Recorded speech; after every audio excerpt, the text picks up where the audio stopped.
पहाड़िया। में त्रिवार नमोस्तु नमोस्तु नमोस्तु छुल्लक महाराज जी के जन्म इच्छामी इच्छामी इच्छामी। महाराज जी, मेरी दोनों लड़कियां जबलपुर प्रतिभा स्थिल स्कूल में पढ़ती हैं, लेकिन मेरी फ्रेंड लोग कहती हैं कि जब कानपुर में इतना अच्छा स्कूल था तो आपने अपनी बच्चियों को प्रतिभा स्थिल में क्यों डाल दिया है। यहाँ तो वहाँ तो हिंदी मीडियम स्कूल है, यहाँ कानपुर में इतना अच्छी स्कूल है, इंग्लिश मीडियम है, वो आपने अपने बच्चों को इतने दूर क्यों कर दिया। उनको लगता है कि हमें अपने बच्चों से प्यार नहीं है, वो अपने बच्चों को ज्यादा प्यार करते हैं, हम अपने बच्चों से प्रेम नहीं है, इसलिए छोटे बच्चों को प्रतिभा स्थली में डाल दिया।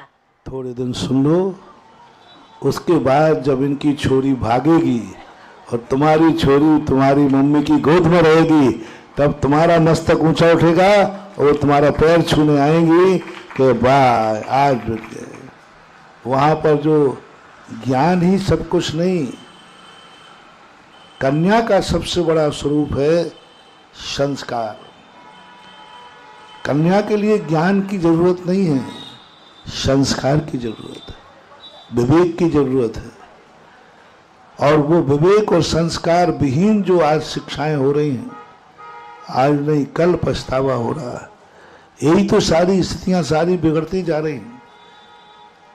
चिंता मत करना, थोड़े दिन और 5-10 साल बाद ही ऐसा युग आएगा, लोग प्रतिभा स्थली की बच्चियों को ढूंढेंगे कि हमें कोई ऐसी बच्चियां मिल जाएं। क्योंकि हायर एजुकेशन पढ़ने वाली बहुओं को बना करके जो घर उजड़ रहे हैं, जो घरों की दुर्दशा हो रही है, हायर एजुकेशन करने वाली बहू आएगी तो क्या बुढ़ापे में रोटी बनाए खिला देगी? क्या वो संस्कार घर को दे पाएगी? क्या बच्चों को वह अच्छे संस्कार दे पाएगी? नहीं दे पाएगी। घर उजड़ने वाले हैं बहुत जल्दी, ज्यादा समय नहीं। और लोग ढूंढेंगे कि हमें ऐसी बच्ची ऐसी बहू बनाना है जो ज्ञान नहीं चाहिए, हमें संस्कार चाहिए। आज भी शुरू हो गया है, लोग लौट रहे हैं फिर से।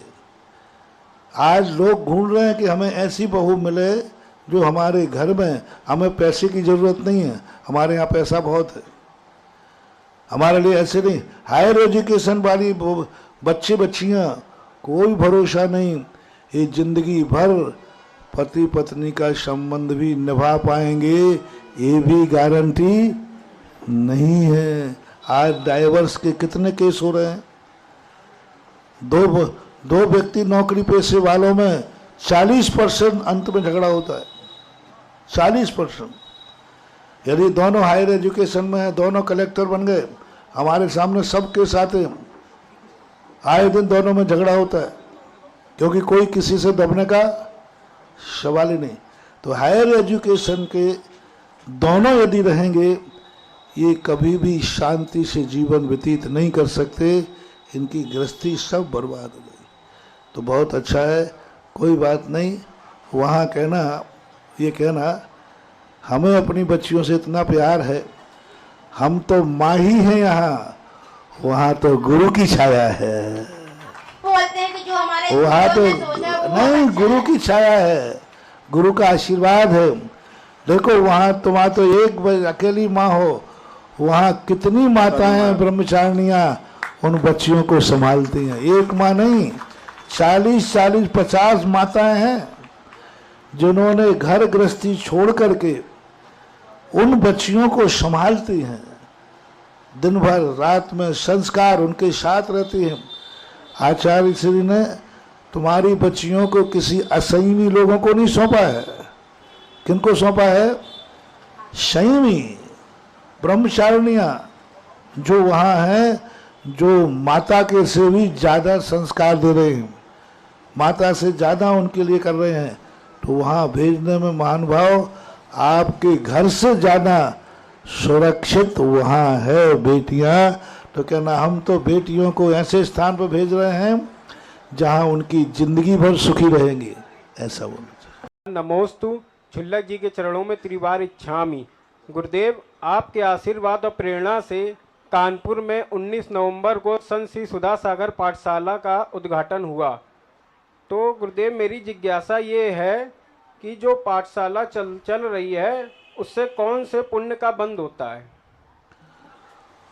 सारे पुण्य के बंद पाठशाला से ही होते हैं।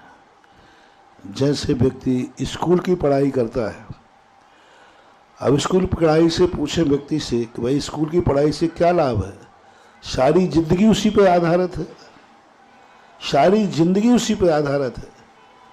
चाहे वो सर्विस में जाए, चाहे वो व्यापार करे, कुछ भी करेगा, साधु भी बनेगा, तो सारी जिंदगी उसी पे आधार है।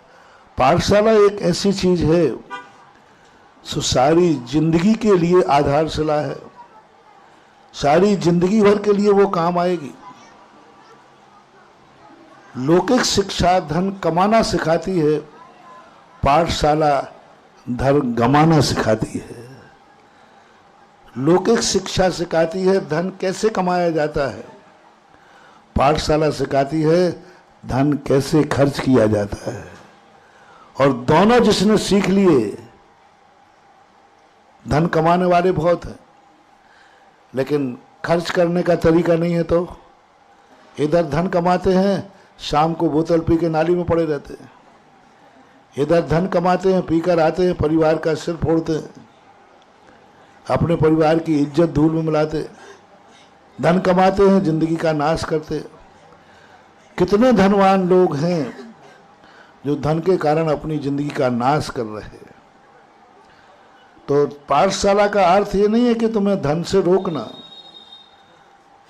धन कमाओ, लेकिन धन में कैसे खर्च करना है यह पाठशाला सिखाएगी, स्कूल नहीं सिखाएगा। स्कूल में मात्र धन कमाना सिखाया जाता है, चाहे कॉमर्स हो, चाहे आर्ट हो, चाहे बायोलॉजी हो, चाहे साइंस हो, वहाँ एक ही उद्देश्य है, धन कमाने की विधि।